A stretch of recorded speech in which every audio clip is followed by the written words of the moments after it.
meditation, the breathing part of it feels like work to me. Could you help with that? No. Well, the reason we're playing with you about it is because the purpose of meditation is to release responsibility and burden and work. The whole point of meditation is to quiet your mind and to allow your natural rhythm. And so this room is a good room to meditate in because there is a sound that never goes away. Can you hear it? Focus on it just for a minute. The bass sound, not the tinkly sound, the bass sound. A lot of sounds in this room.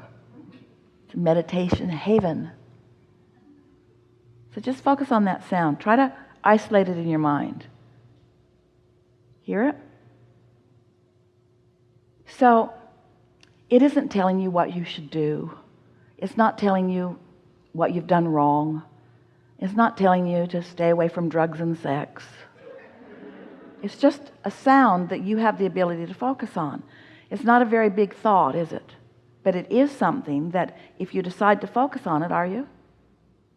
That you can focus on. Not very satisfying, has no drama. Not very satisfying in that it's not a deep thought. But it is something that can get your attention. And if you would focus on it for as little as 17 seconds, the vibration of you would be less resistant. So that's what meditation does for you. It's not so much about breathing as it is about vibration.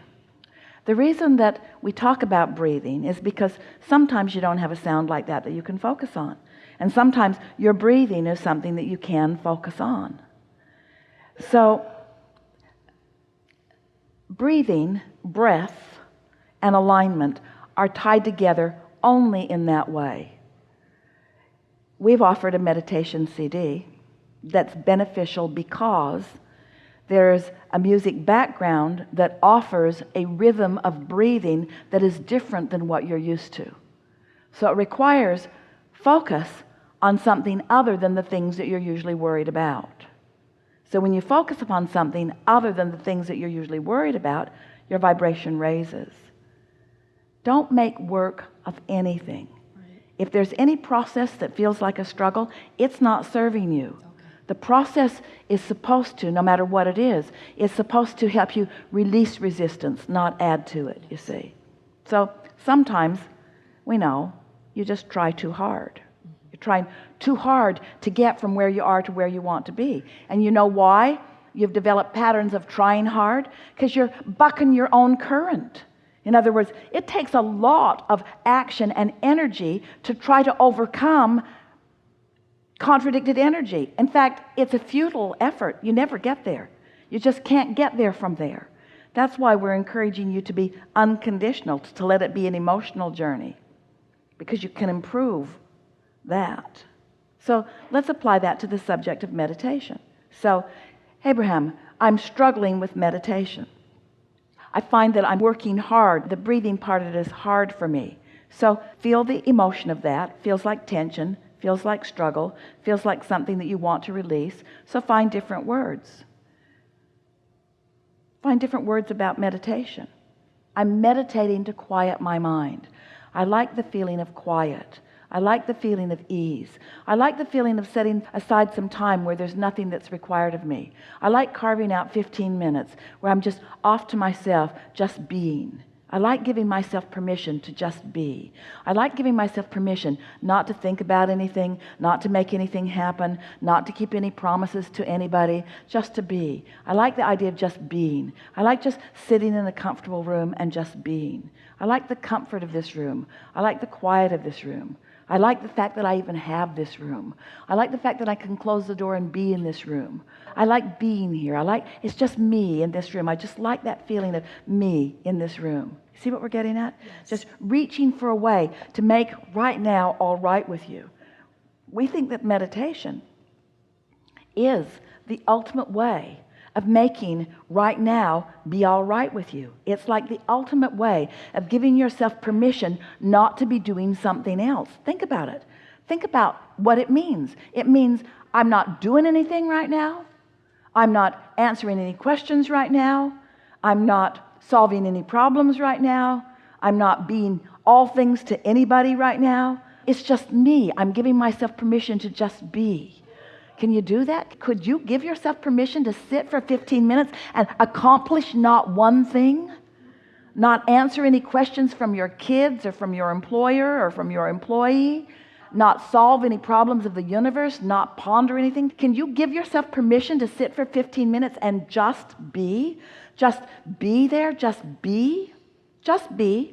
Not proving anything, not justifying anything, not rationalizing anything, not defending anything, not explaining anything, just being. Because if you could do that for just 15 minutes, just be, just focus on something as unimportant as that sound in that condenser, in that air conditioner, just focus on something as unimportant as that, as unrequired as that, as irresponsible as that, as irresponsible as that.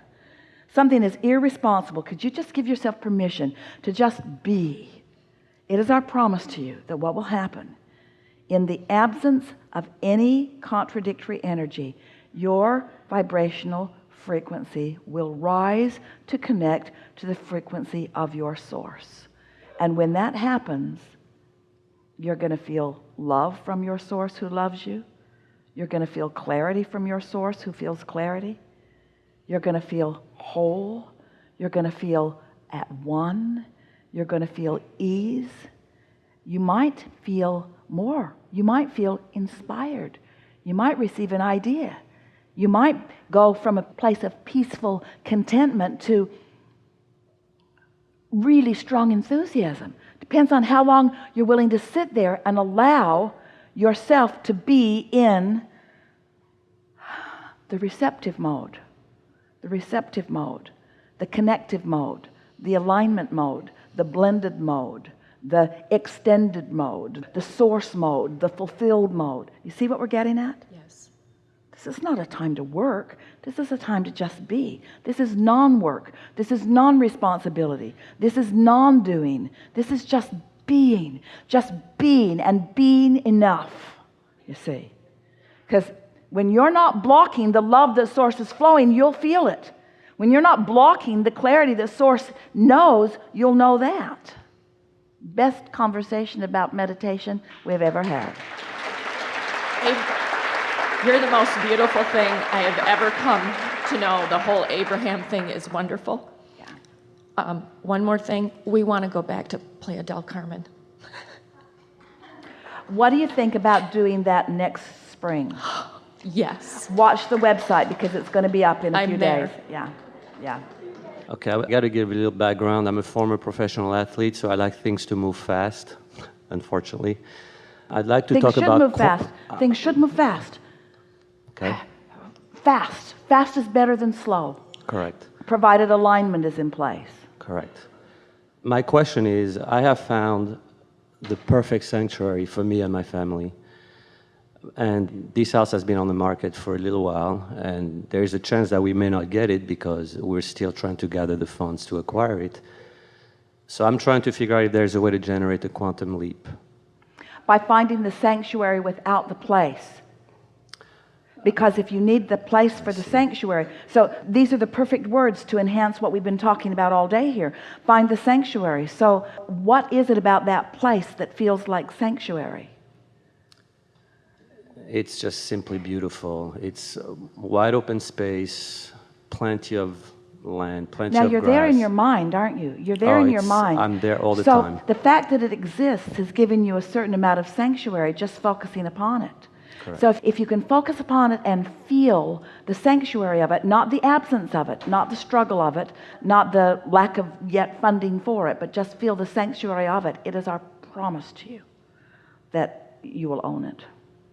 You can't feel that way about something without the means to accomplishing it flowing to you, and from what we can feel in your vibration relatively quickly. So now in some ways we've done you a little bit of a disservice because we've given you an advanced announcement, which is sort of like a condition to which you can have an emotional response.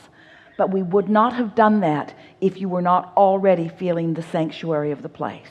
In other words, we would not play that game with you because we know the perils of needing it to be a way to feel it. You are already there in the feeling of it. Therefore, the only thing that is logical from our point of view is that it come to full fruition for you.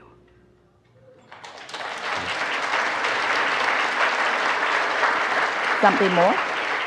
That's it. Have fun with it. Have fun before it comes. I will. It's coming. Have fun before it comes. Don't you like knowing that? It's coming. Have fun before it comes. Can you do that? Can you have fun in the unfolding of it, in the evolving of it, in the not yet being of it? Or does it have to be before you let yourself have fun? That's really what we're talking about here, isn't it? Can you have fun in the uncondition of it?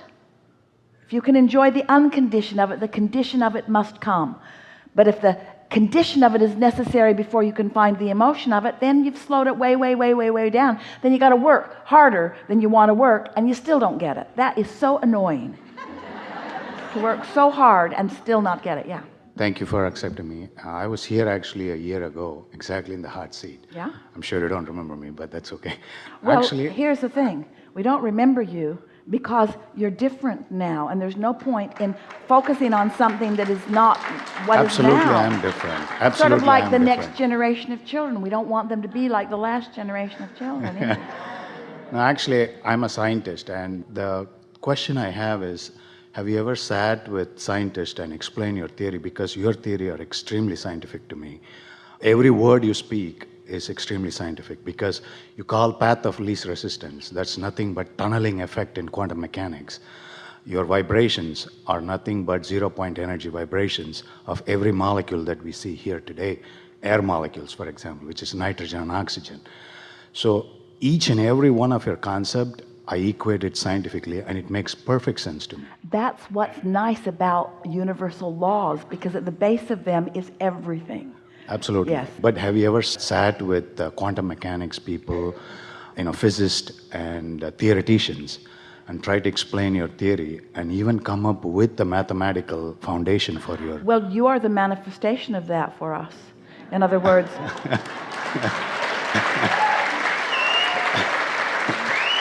Because a collaboration like that Absolutely, between you and Abraham would produce something different than Esther is able to produce. Because Esther, you see, the knowing is here. And that knowing has been created or generated by all that has been lived. You understand the evolution of the species, the evolution of all things. So there is a vibrational beingness. There is a further evolution of all things than man has allowed himself to see materially. Isn't that what the promise of science really is all about? Absolutely, yeah. So here's this vibrational reality, and Esther, without a scientific vocabulary, is receiving the vibration and using as many words as she can find to satisfy the intent that we are offering. So we offer our intent and she finds the words, and we feel satisfaction in the words that she finds. But imagine a collaboration where together you are finding the vibration and communicating and reaching for words that scientists already understand that match the vibrational frequency that we are offering. It would help science. Definitely. It's not necessary to anyone, but it would help science. The reason for me is that you can reach out to much, much more wider audience. Well, the scientific audience is rather small.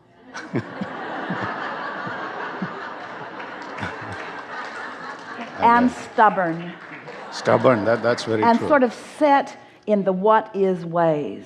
That's correct. And also needing everybody scientifically to agree before they move even a little bit forward. That's very true, but I think one of the main resistance there, even I had in the very beginning, was the acceptance of that source energy, because we need mass for that. That was really my initial, fight with that theory. And So was the bridge for you vibration? Yeah, vibrations, That was the absolutely. bridge, Yeah, wasn't absolutely, it? Because yeah. once you begin thinking like a vibrational being, everything starts making sense. And believe it or until not- then, you're just moving dirt around. Right, absolutely. And my PhD is actually in vibration spectroscopy, so that really clicked me right away. But the source energy, how to equate that, to the real existence of that, was the one that I was struggling in the beginning. Yeah. But once I got accepted to that, everything was just downstream from that time on. Yeah. Thank you so much. Yes, indeed.